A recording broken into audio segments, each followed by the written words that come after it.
Amen po, salamat po. Tayo pong lahat ay tumayo. Let us open our Bible in 1 Corinthians chapter 15 verse 58. Sharean po natin ng Biblia yung ating mga bisita.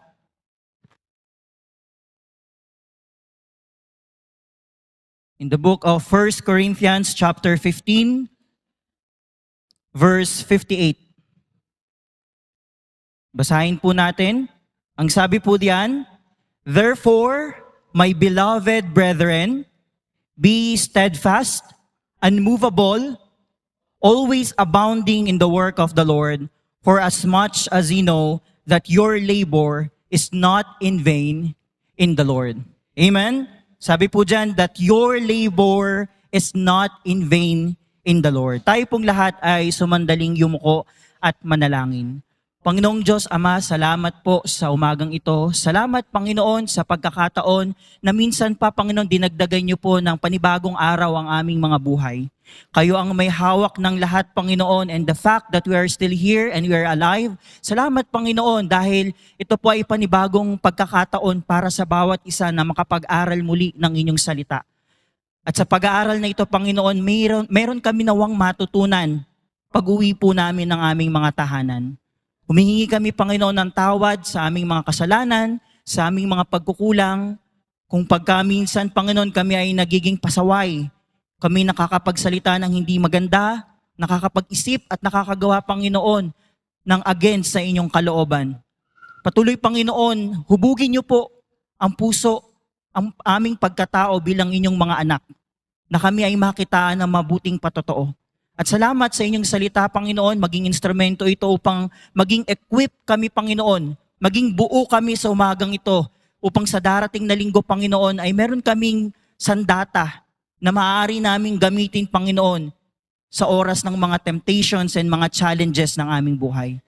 Gamitin niyo lamang, Panginoon, ang iyong lingkod bilang tagapagsalita.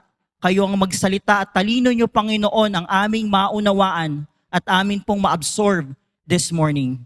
Salamat po, Panginoon, sa aming mga bisita. Kayo ang kumilos sa kanilang mga puso, mag-penetrate ang inyong salita. Itali niyo, Panginoon, ang gawa ng kaaway sa umagang ito. Ito pong aming samot dalangin sa pangalan ng Panginoong Hesus. Amen. Maraming salamat po. Makakaupo na po kayo. Binasa po natin ay 1 Corinthians chapter 15 verse 58. Ang nagsasalita po dito ay si Apostol Pablo. Kausap niya po ang Church of Corinth. Amen? At dito po, tinuturo ni Apostol Pablo about the resurrection of Jesus Christ. If you will understand the context of this chapter, yun po ang tinuturo ni Apostol Pablo. And from the verse itself, makikita po natin at mauunawaan natin. Sabi po dyan sa Tagalog, kaya nga mga kapatid kong minamahal, ganun po in-address ni Apostol Pablo, yung kanyang mga kapatiran, mga minamahal. Amen? Kayo'y magsitatag. Yun yung kanyang encouragement, Pastor, sa Church of Corinth. Magsitatag. Kasi posible talaga, Pastor, hindi maging matatag eh. Tama? Huwag makilos, huwag mawala, na laging sumasagana sa gawa ng Panginoon.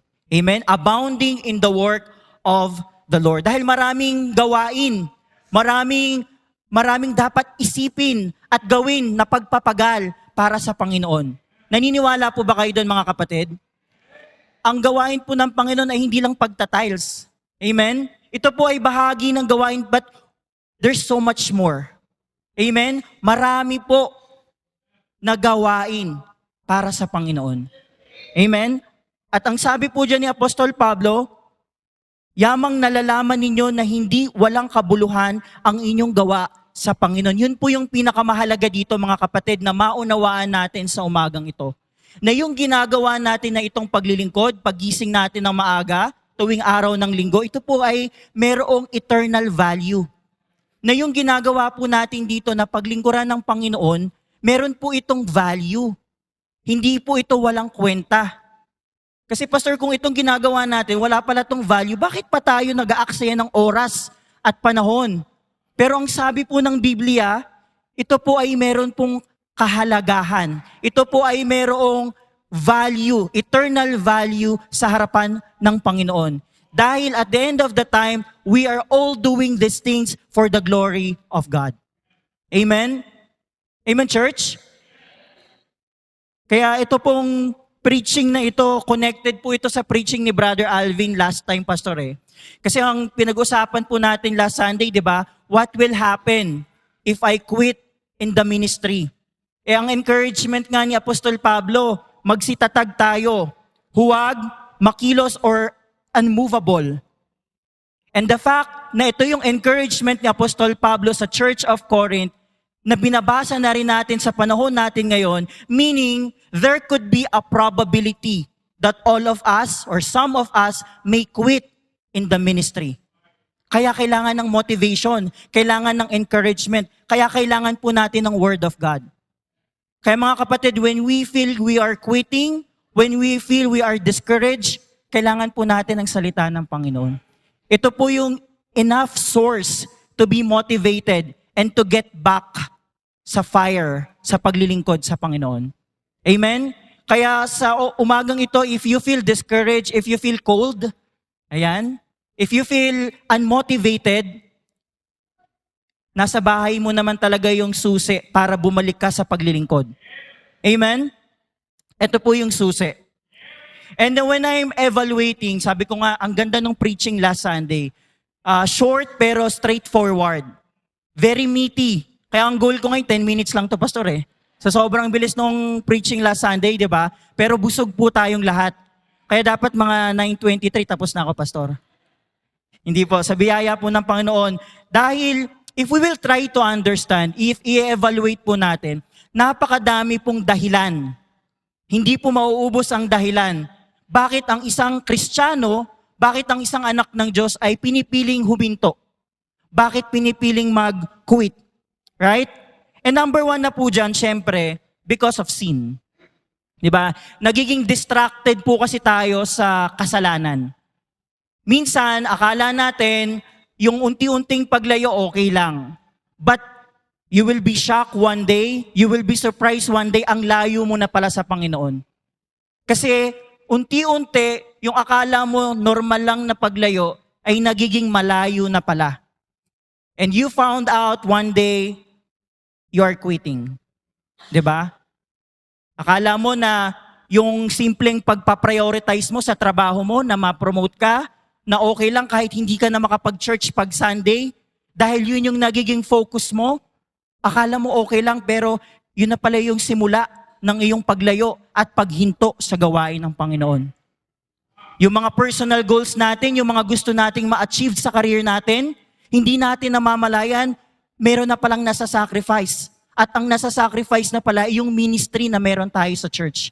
And then one day, magugulat tayo, wala na pala tayo sa ministry. We quit. Amen?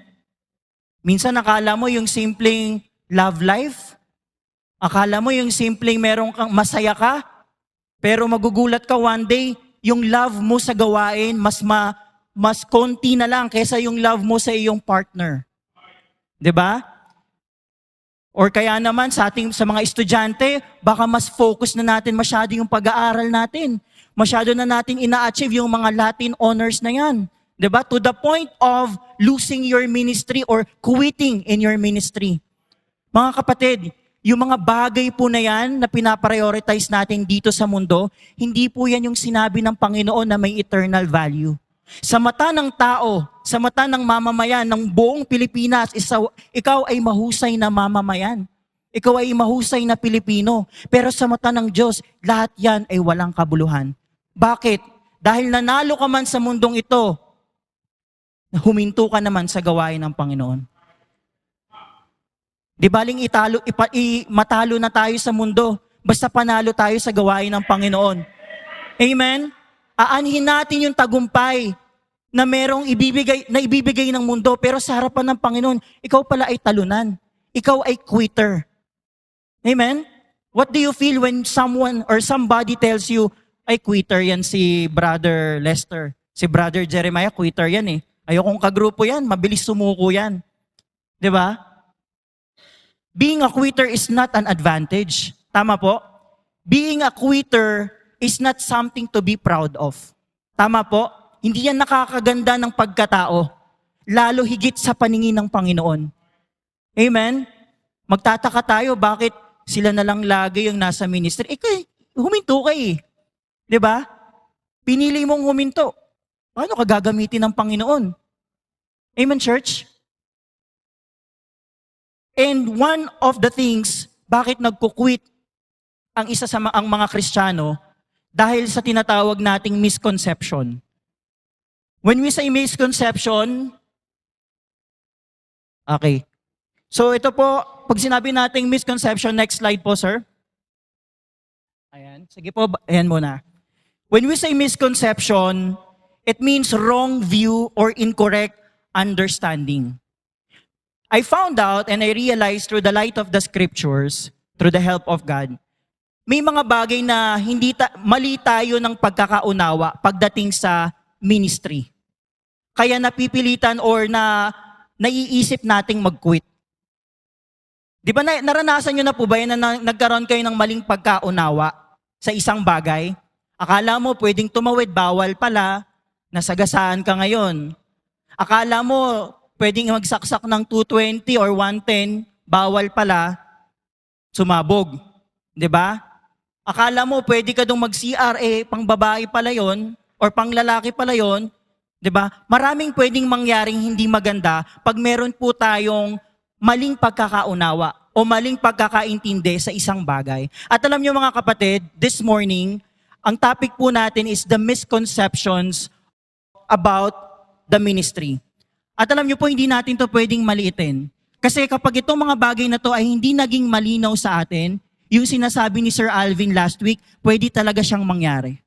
Yung pagkukwit, it is really possible to happen. Yung mga pinreach ni Sir Alvin na epekto o output kapag ang isang Kristiyano ay nag-quit, maaari po talaga siyang nangyari. And sometimes, it's really happening. 'Di ba? Nangyayari hindi lang dito sa church, kundi sa iba pang local churches. Kaya napakahalaga po na maging malinaw sa atin this morning ang ministry or ano ba yung real essence, yung malalim na kahulugan ng ministry. At ito po yung iisa-isahin nating i-correct at bigyang linaw o itatama po natin yung mga misconceptions about the ministry. Ano nga ba ang ministry? When we say ministry, it is the acts of serving God and others for the Lord. Amen? Naglilingkod tayo para sa Panginoon, naglilingkod tayo sa mga tao para sa Panginoon.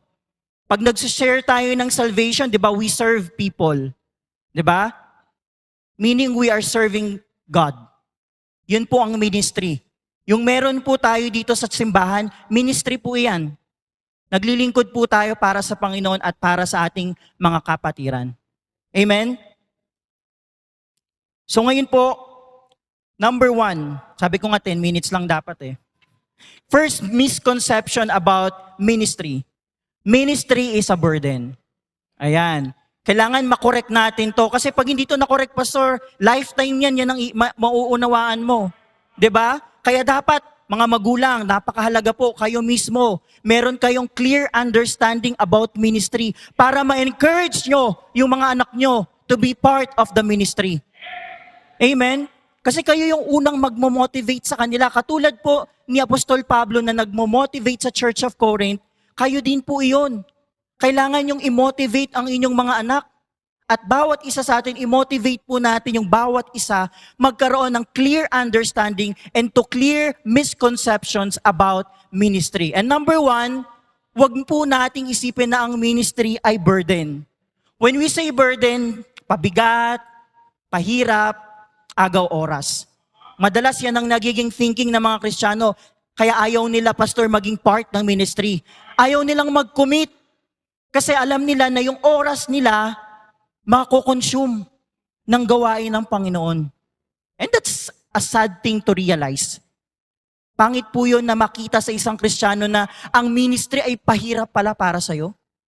Kung meron po tayong ganitong mindset this morning, it is the best time to clear and to correct this kind of mindset. Because ministry is not a burden. Ano po ang sabi ng Galatians chapter 6 verse 10? Basahin po natin para mismo po ang salita ng Panginoon ang magtama ng mga maling kaisipan or mga misconceptions about ministry. Ang sabi po diyan, Buksan niyo po ang inyong mga Biblia. As we have therefore opportunity, let us do good unto all men, especially unto them who are of the household of faith.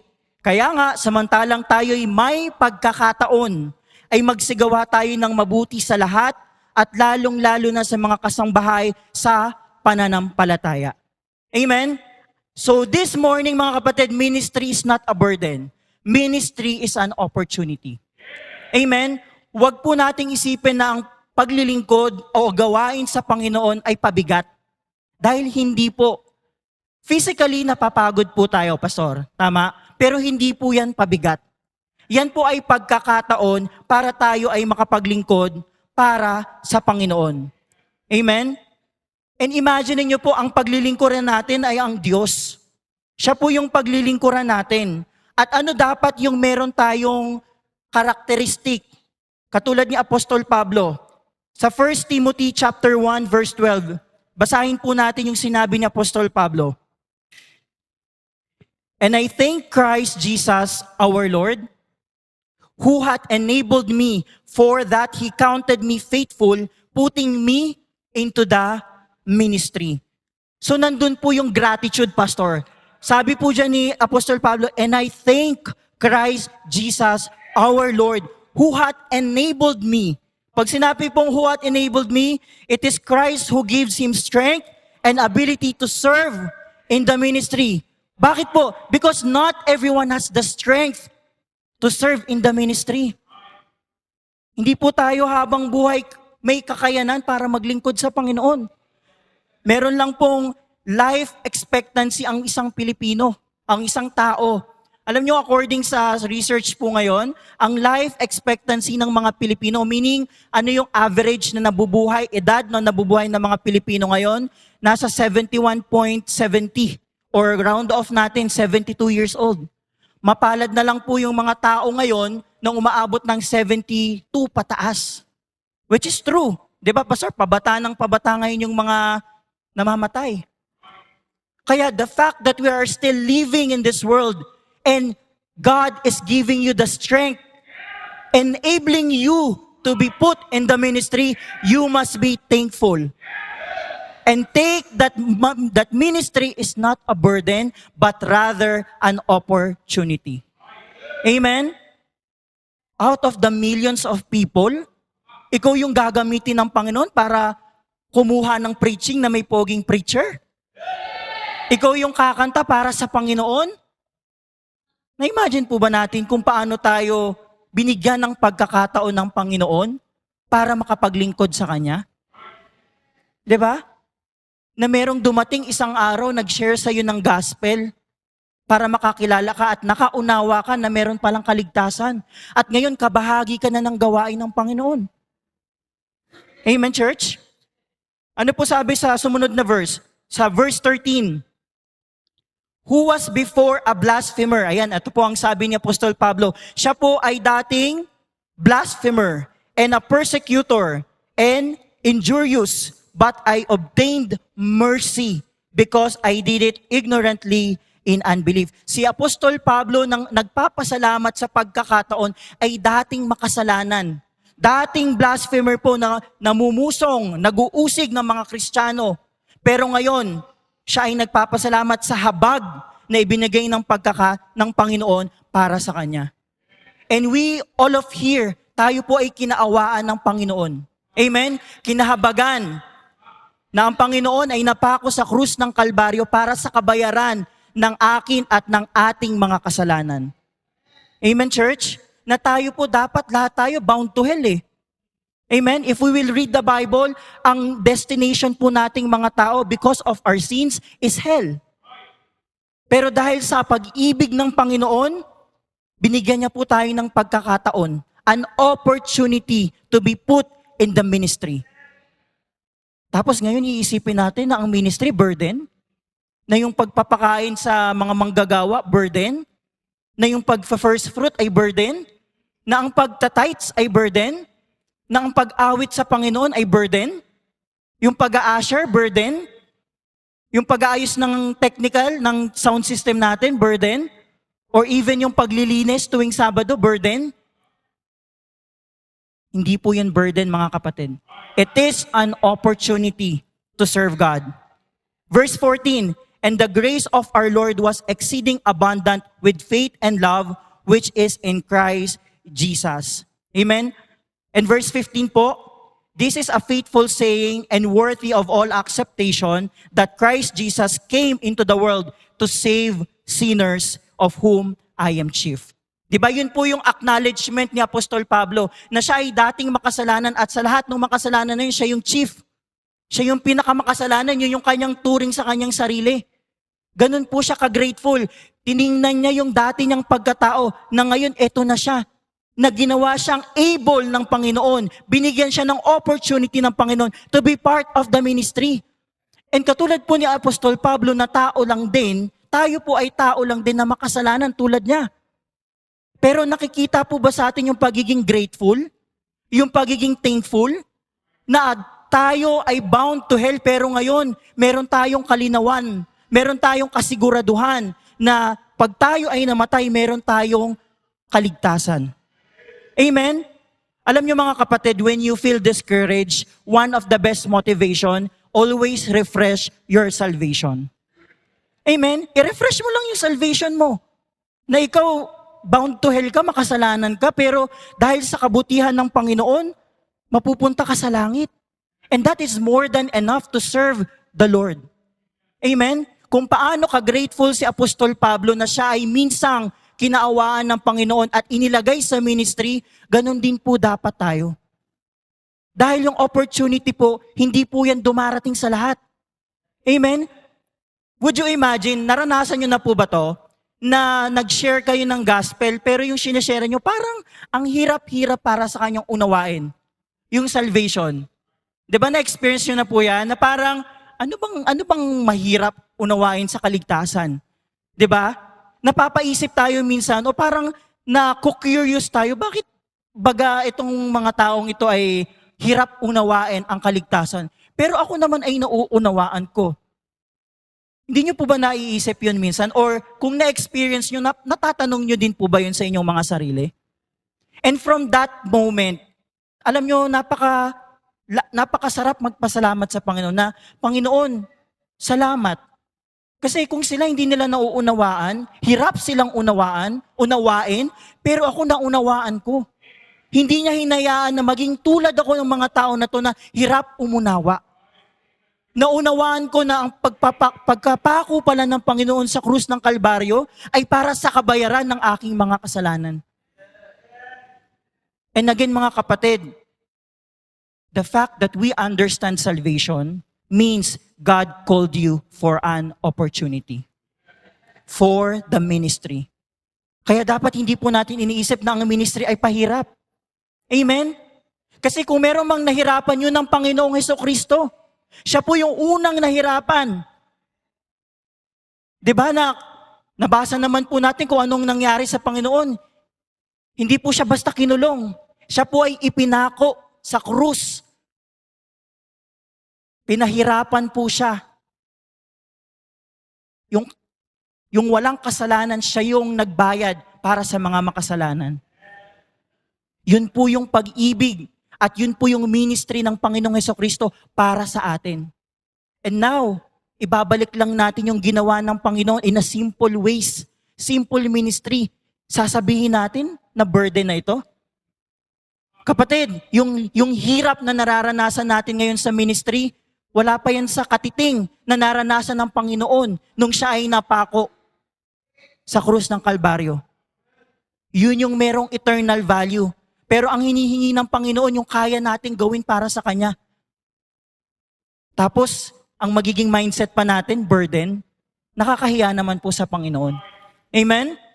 Yung simpleng effort at panahon, oras, na para sa Panginoon, yan po ay merong eternal value. Again, mga kapatid, ministry is not a burden. It is an opportunity. Number 2 po, second misconception about ministry. Ministry can be done anytime. Ayan. Iniisip ng iba ang ministry, next time na yan, Pastor. Busy ako eh. Pwede naman yan next time. Ayan. Ito yung mga palasak or kadalasan na excuse or maling pagkakaunawa ng mga Kristiyano. Nakala natin ang ministry pwedeng gawin yan anytime. Which is hindi po.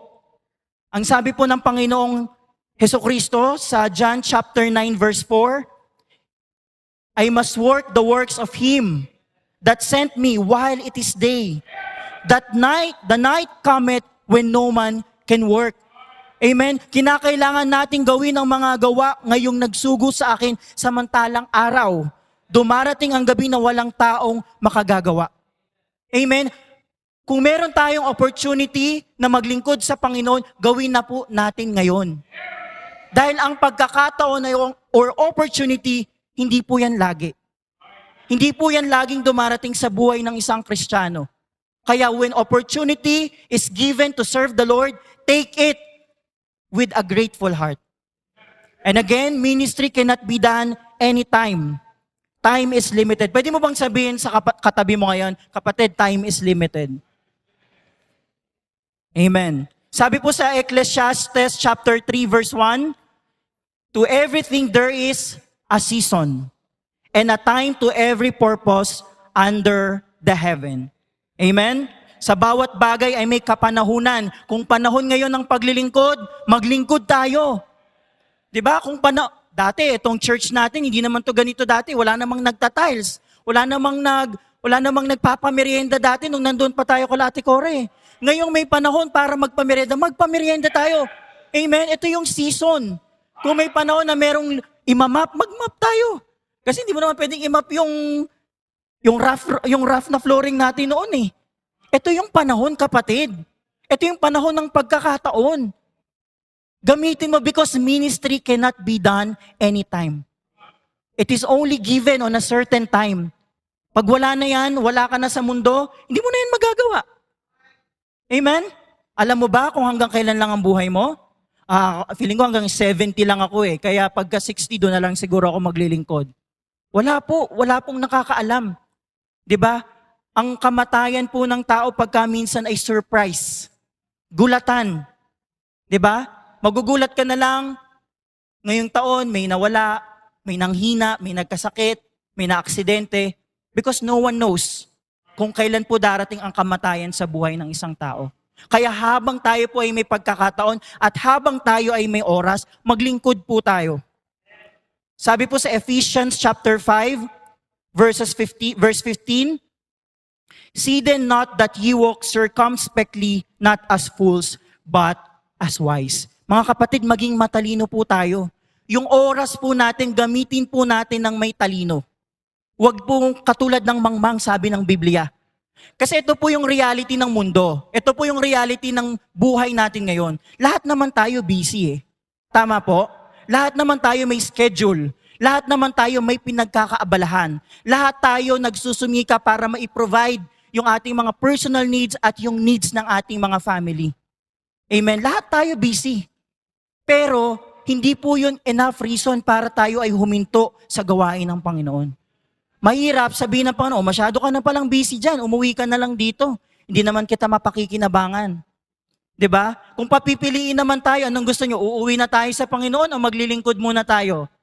Siyempre, ang sasagot nyo, maglilingkod muna tayo. Kasi nga, ayaw nyo pang umuwi. Lalo na wala pa kayong insurance, di pa talaga kayo uuwi. Kasi magiging burden talaga kayo ng family nyo. Baka brems yung Pastor, wala po talaga, di ba? Mahirap na yon. Lahat po tayo may pinagkakaabalahan. Amen? Pero kung yan lang po lagi yung idadahilan natin, paano tayo maglilingkod? Ang tanong, nauubos ba yung pinagkakaabalahan na yan? Hindi po eh. Yung simpleng ang pagmamap ng alikabok, after ilang araw, magmamap ka na naman. 'Di ba? Yung trabaho mo ngayon, bukas magtatrabaho ka na naman. Pero hindi po yun ang gusto ng Panginoon. Na tayo kahit meron tayong pinagkakaabalahan, ang gusto niya, when opportunity and ministry is given, maglingkod po tayo. Amen? And sabi po dyan, maging matalino po tayo. Kasi mga kapatid, pag inuna natin ang mga gawain dito sa mundo at nag-quit tayo sa gawain ng Panginoon, nagiging foolish tayo sa harapan ng Panginoon. 'Di ba? Na ikaw, inuuna mo yung mga schedule mo, yung mga trabaho mo, pero yung gawain ng Panginoon, yung ministry mo, napapabayaan mo. Pero lahat naman ng strength, ng wisdom na ginagamit mo para sa trabaho mo na yan, ay galing din naman sa Panginoon. Magpe-pray ka din naman pagka pagod ka na Lord, give me strength. Di ba? Tapos pag sa gawain na ng Panginoon, pwede na yan next time. Hindi po. Maling misconception po ito. Ministry cannot be done anytime. We only have limited time. Amen? Kaya wag po nating sasayangin yung oras natin. Kasi yung kalusugan po natin, yung health po natin, ngayon yan po yung kailangan din natin para tayo ay makapaglingkod sa Panginoon. Pero kung tayo ay wala na pong magandang kalusugan, tayo po ay wala ng oras, mahirap po yun. Kaya hanggat kaya natin maglingkod, hanggang kaya natin mag-share ng gospel, mamigay ng tracts, mag-soul win, hanggat kaya nating umawit para sa Panginoon, hanggat kaya nating mag-map, maglinis, magbilang sa akad, mag-usher, mag-invite ng mga bisita. Amen? Gawin po natin. Kaya ako nagpapasalamat po ako sa Panginoon dahil kasama na namin yung lola po namin na naglilingkod sa Panginoon. Ibig sabihin may oras pa, may pagkakataon pa para sa aming family maglingkod sama-sama. Amen? Sila Kuya Jaime, sila Sir Jonathan, kasama nila si Nanay Letty. 'Di ba? Sa biyaya lahat po yan ng Panginoon. Kasi hindi natin alam kung hanggang kailan lang natin makakasama yung mga mahal natin sa buhay. Saka ko na sa sharean yung nanay ko, yung tatay ko. Kasi hindi pa yata ako ready para mag-share ng gospel eh. Next year na malakas pa naman sila nanay at sila tatay. Amen? Ministry cannot be done anytime. Yun po yung reality. Number 3 po, ministry is only for those talented people. Ayan. Ito yung kadalasan, pastor, na naiisip ng mga Kristiyano, iniisip nila na, hindi para sa akin tong ministry na to. O hindi ako deserve maging part ng ministry kasi hindi naman ako ganun ka-talented eh. Wala naman akong enough na kakayahan para maglingkod para sa Panginoon. Okay na siguro na nakaupo na lang ako dito. Tinitingnan ko sila. Ano ka, audience impact? Diba? Hindi po ganun. Lahat po tayo ay tinawag para sa gawain ng Panginoon. Magpapagal po tayo, magsasacrifice po tayo, magtatrabaho po tayo para sa gawain ng Panginoon. Amen? It means it is for everyone. Ministry is for everyone. Hindi po ito para lang sa iilan. Ito po ay para sa lahat. Sabi nga po sa Romans chapter 12 verse 4, "For as we have many members in one body, and all members have not the same office." Sapagkat kung paanong sa isang katawan ay mayroon tayong maraming mga sangkap. Kayo po ba papayag kayo na yung katawan nyo, hindi lahat yan magfa-function? Biglang ngayong araw na to, day off yung tenga mo. May panlasa ka pero bingi ka ngayong araw. Payag po kayo? Hindi, di ba? O kaya naman, sa susunod na araw, nakakarinig ka naman pero wala ka namang makita. Gusto nyo po ba yon? Di ba sa isang katawan, gusto natin lahat nagfa-function? Kasi yun yung tama. Yun yung maganda. Di ba? Ewan ko lang kay Sir Lance kung nagfa-function yung isang mata niya ngayon. Kasi may band-aid eh. Di ba? Imagine niyo sa isang gawain ng Panginoon, sa isang church, hindi lahat nagfa-function. Kung sabi nyo, pangit sa inyong katawan, hindi lahat nagfa-function, ganun din po sa ministry. Hindi magandang tingnan sa paningin ng Panginoon ng isang simbahan, iilan lang ang naglilingkod. Amen? Ministry is for everyone, mga kapatid. Dahil ang pagkakataon, ang opportunity ay binibigay po ng Panginoon. Equal footing po tayo dito. Amen? Lahat po tayo may purpose. Lahat po tayo may function. Kaya this morning, i-clear out natin yung misconception na yan na ang ministry para lang yan sa iilan. Hindi po. It is for everyone. Kung hindi ka talaga umaawit sa Panginoon, baka dumating yung panahon, hindi ka na talaga makaawit sa Panginoon. Amen? Ministry is for everyone. Amen po? Sabi po sa Romans chapter 12 verse 5, verse 6, "Having then gifts differing according to the grace that is given to us." Lahat po tayo ay mayroong kaloob na pwedeng maggamit sa paglilingkod para sa Panginoon. Amen? At kung ano man po yung ibinigay sa atin ng Panginoon na sa tingin mo pwede mong gamitin, gamitin mo. Amen? At lahat tayo, naniniwala po ako na hindi tayo niligtas ng Panginoon dahil trip niya lang. Ay, pwede na to si Mark Apigo. Medyo may itsura naman to. Sige, iligtas na natin to. Hindi po. Hindi po ganun ang basihan ng Panginoon. Tayo po ay tinawag niyang lahat para sa gawain ng Panginoon. Kung ako may gagawin, lahat po tayo may gagawin. Kaya ako naniniwala ako na ang preaching dito every Sunday, hindi lang sa iilang tao din. Katulad ng sinabi ni Pastor kahapon sa prayer meeting, it is about time to train. Amen? To train to have new preachers. Amen? Pero syempre lalaki lang. Hindi pwede babae. Kasi pag babae for sure, kulang 2 hours ang pag nag-preach yan. 'Di ba? Kaya siguro ganun, pastor ang preaching binigay talaga sa lalaki. Kasi ang lalaki, matagal na yung 1 hour. Pag babae ang nag-preach 2 hours, introduction pa lang yun. Amen? Yun po talaga feeling ko ang biblical na Kaya bakit po hindi pwede mag-preach ang babae? Amen? Sir Alvin nga, ilang oras lang, ilang minutes lang Kung si Ate Nene siguro yung tumayo dito, baka... Kaya si Kuya Alvin ang pinag-preach ng Panginoon. Amen? Kaya mga men, everyone has the opportunity. Ang pagtayo po sa pulpito, hindi po yan para lang sa iilan.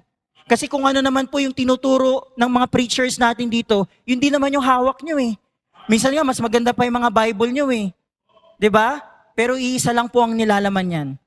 We are all equally called by God to serve in the ministry. Amen? Kaya mga men, yung mga ang project ngayon ni Pastor to train new generation preachers. Amen? Ako, to be honest, growing up po ng mga bata pa kami sa mga nakasaksi sa amin, iilan lang kami, kaya kami din po talaga yung mga maagang tinrain ni Pastor. Kaya sabi ko nga, parang ninakawan ako ni Pastor ng paggabata noon Parang bata-bata ko pa, ikaw na sige, mag-song lead ka na, mag-preach ka na, pati sa Muntinlupa, may competition na. Nagpapaalam ako sa teacher ko, magpipreach daw po ako sabi ng pastor ko Sabi naman ng teacher ko, good luck. Pero, sumunod po ako sa biyaya ng Panginoon. At yun pong pagsunod na yung never ko pong pinagsisihan. Amen? At mga kapatid, sabi nga po, your labor is not in vain in the Lord. Kaya mga nanay, mga tatay, kayo po dapat ang kapartner ng simbahang ito in training your children. Amen? At hindi din naman po kayo makakapag-train kung kayo mismo, wala kayo sa ministry. Amen? Mahirap na itulak yung inyong mga anak na pumunta ka doon. Maging part ka ng ministry, pero ikaw, kitang-kita ng iyong anak, wala ka namang gawain o ginagawa para sa Panginoon. Amen? Everyone has the opportunity. Everyone has the time. And everyone has the gift to serve the Lord. Amen? Ano pong sabi po dyan sa sumunod na verse? Ito po, kahit hindi ka ganun ka-talented sa pag-awit o sa kung ano paman, ito para sa ating lahat, the Great Commission. Go ye therefore and teach all the nations, baptizing them in the name of the Father and of the Son and of the Holy Ghost.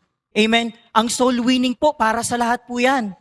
Hindi lang po yan para sa ladies. Hindi lang po yan para sa mga kalalakihan. Lahat po pwedeng magbahagi ng kaligtasan. Na minsan mong naranasan, ibahagi mo naman sa iba. And that is a ministry. Amen? Hindi mo kinakailangan ng maraming talent para mag-share ng gospel. Yung magbigay ka lang ng tracts, i-explain mo lang yung 1, 2, 3, 4, 5 na yan. Pag nalito ko pa, ewan ko na lang. Diba? Napakasimple na lang po ngayon ng pagbabahagi ng kaligtasan. Nilalagyan pa nga natin ng visual para mas maunawaan nila. Kasi ang mga tao ngayon, mas nauunawaan nila pag may visual. At yung tracts na yan, hindi yan pinrint para lang ilagay sa bag mo or pang-ipit ng mga notes mo sa Bible. Yan po ay ginawa para i-share, ibahagi. Kasi hindi natin alam sino yung pwedeng kumilala sa Panginoon at maging bahagi pa ng gawain ng Panginoon. Amen? And number 4 po, last, sabi ko sa inyo, mabilis lang ministry do not have something in return. Ito po yung isa sa mga misconception natin pagdating sa ministry. Wala naman ako mapapala dyan, Pastor. Wala naman ako dyan mapapala, Kuya Jaime. Ministry do not have something in return. And as early as now, we would like to correct it. In Hebrews chapter 6, verse 10, let the Bible correct that wrong mindset. For God is not unrighteous to forget your work and labor of love which ye have shewed toward His name, in that ye have ministered to the saints and do minister. Hindi daw po unrighteous ang Panginoon because God remembers and rewards work and service done for His name. Tandaan po natin yun na God remembers, tinatandaan niya yan, at pag naalala niya na talagang may ginawa ka, He gives rewards. Amen? Ang tanong, sino bang ayaw ng reward sa atin? 'Di ba lahat naman po tayo gusto natin? Kaya wag po nating iisipin na ang ministry wala yung pakinabang. Dahil kapatid, ang ministry napakalaki pong pakinabang niyan sa gawain ng Panginoon. Tayo, pag ginawa po natin, napakalaking pakinabang po niyan. Meron po yung mabigat na halaga at meron po yung value sa Panginoon at higit, ang inaasam-asam natin, meron yang reward. Amen. 'Di ba? Sabi nga pagdating natin sa langit, tayo re-rewardan tayo ng mga crown. 'Di ba? Crown of rejoicing, yung iba't ibang crown. Ibig sabihin ang Panginoon naggagawad talaga siya ng gantimpala. Hindi naman siya unrighteous kasi pag sinabi nating unrighteous, yung may ginawa kang tama pero wala ka man lang natanggap na reward dun sa ginawa mong tama. Pero ang Panginoon hindi po siya ganun.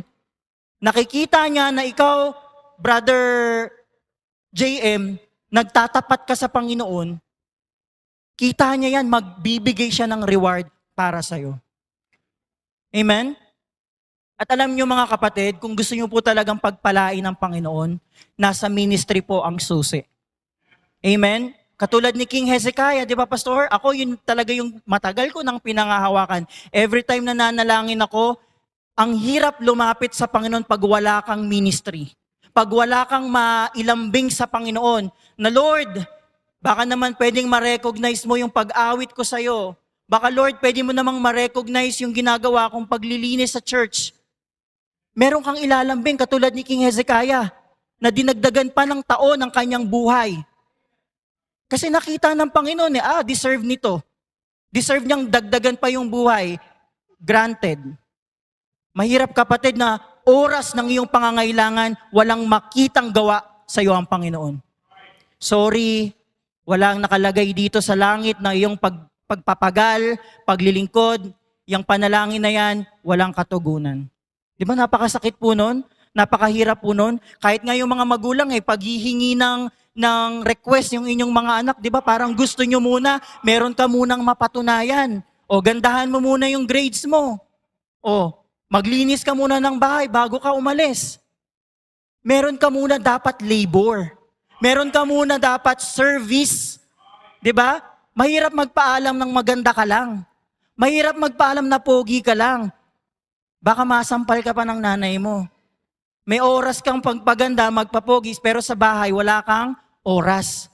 'Di ba? Mahirap po yung ganun. Pero ang tinitingnan ng mga magulang pa, kahit ano pa yung ginawa mo, kahit ano pa itsura mo, basta masipag ka sa bahay, ginalingan mo sa pag-aaral, pagka meron kang nilambing, sino ba naman ang iyong mga magulang para hindi ibigay yung hinihingi mong request? 'Di ba? Kasi deserve mo.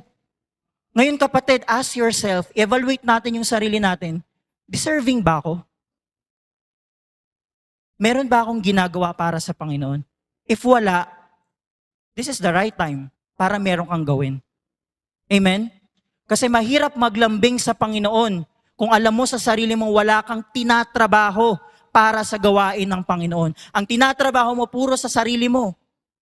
Puro mga pangarap mo, puro mga kagustuhan mo, puro kaibigan mo, yung sasabihin sa'yo ng tao. Yung pangalan mo, gusto mo, ang dami mo nang nilagay dun sa dugtong ng pangalan mo, doktor, masteral, puro nandoon. Pero yung pangalan mo sa harapan ng Panginoon, wala.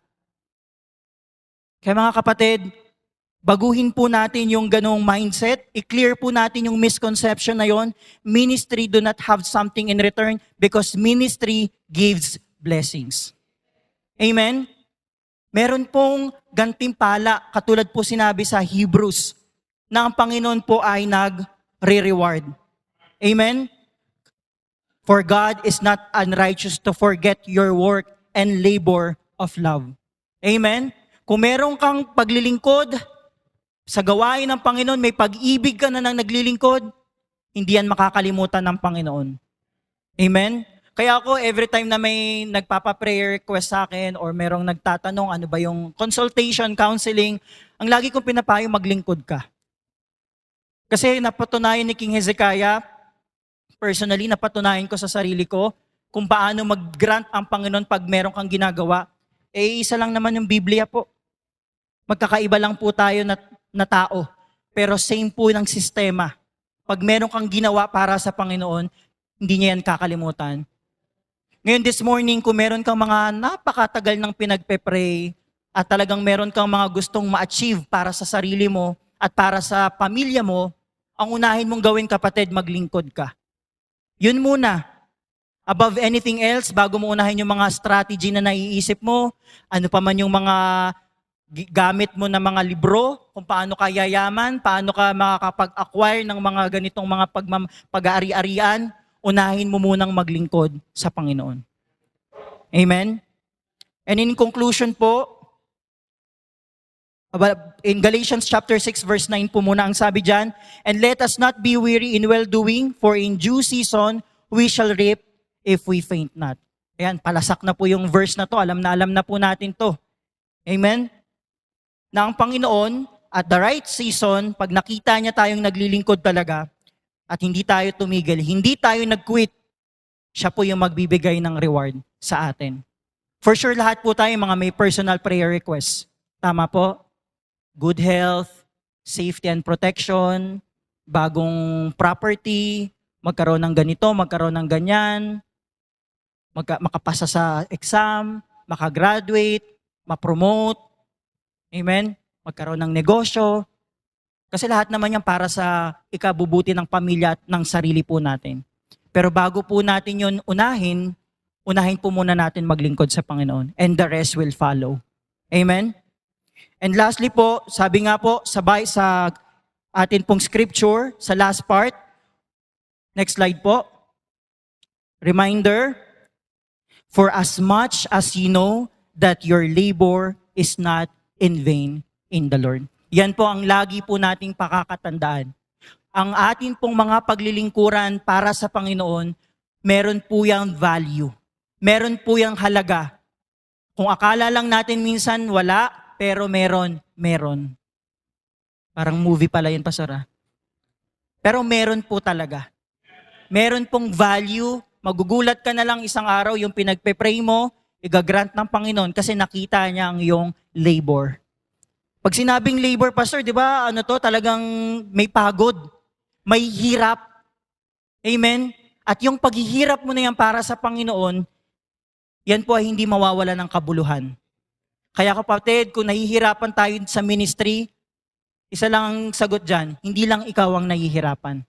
Lahat po tayo nahihirapan. At lahat tayo mahihirapan pa para sa Panginoon.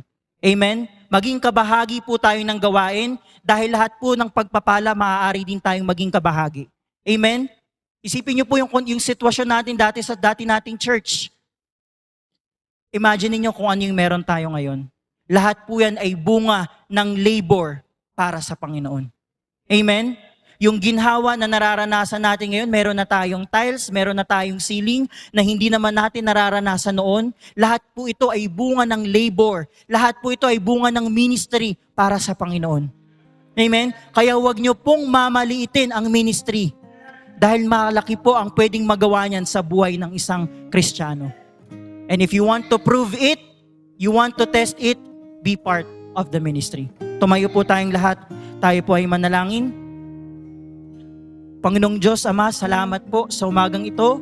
Salamat sa paglilinaw, pagwawasto at pagtatama sa mga maling pagkakaunawa pagdating sa ministry.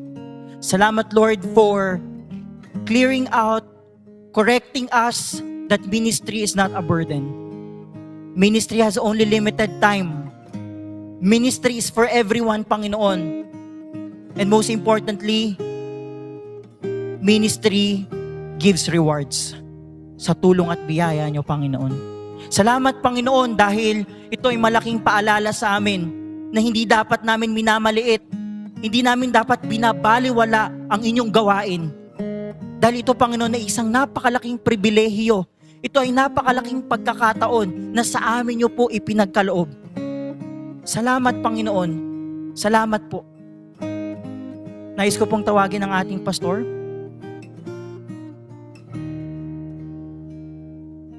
Salamat, Preacher Junel.